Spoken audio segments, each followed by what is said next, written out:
This is the Farm Manager Show. That more than 80%, even 95% of agribusiness enterprise owners doesn't give the right of management to the manager. It's an error. It's an error. It's an error. Let's say I have shares in a particular establishment, let's say the banking sector. How come I don't manage the day-to-day operation of the bank? You're just a common shareholder. I entrust the management team to do that on my behalf. I entrust the board of directors to make decisions on my behalf. Why? Because I believe over time that the board of directors have acquired the right knowledge and the right skill to be able to make the right decisions that will make my investment flourish. Now, another reason why I also give them the response, that such authorities, because they are on ground. I am not on ground.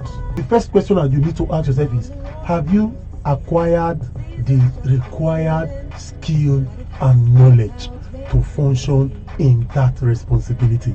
I have seen a lot of businesses just employ the person that is available to occupy the office of the farm manager. Or you say, okay, we brought you from a particular state where you have been with me for the past 2 years, so now occupy the office of the farm manager. No, you have not been trained on the acts of management. So a farm manager must be a professional. But I think that there is need for us to start correcting the orientation of the investors, the orientations of the practitioners. A farm manager is, if he is occupying the office of a fund manager, is the chief operating officer. He must have authority, he must have knowledge, but he hasn't been trained. You must understand that he is occupying an office that he needs to have the capacity. So even when you want to engage the services of a farm manager, did you critically even examine his capacity to know that he can function in those places? I will just give a little example. It is his capacity alone, or does a system, does your own enterprise has a running system, has a running structure, has a defined processes that even if he comes in, it can be an autopilot? You have gone too far. We are all practitioners. Yes. And I want to ask a question. What is the percentage of our practitioners presently, at least our scope spreads across Nigeria? What is the percentage of practitioners right now that has a system, whether documented or not documented? Let's put it at 10%. I doubt. Probably large organizations.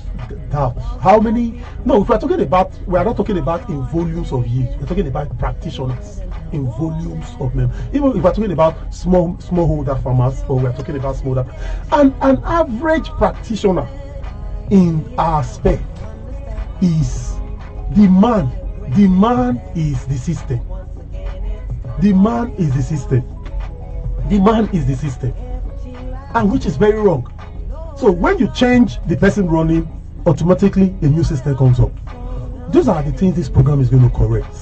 We are going to go through what are the systems you have in place, documentation process, setting of long-term goals and short-term goals, formulation of policies, documentation of work instructions, and highly clear-cut job descriptions. Does your farm manager even have a job description? When you engage the service of your farm manager, does he know what he's coming to do?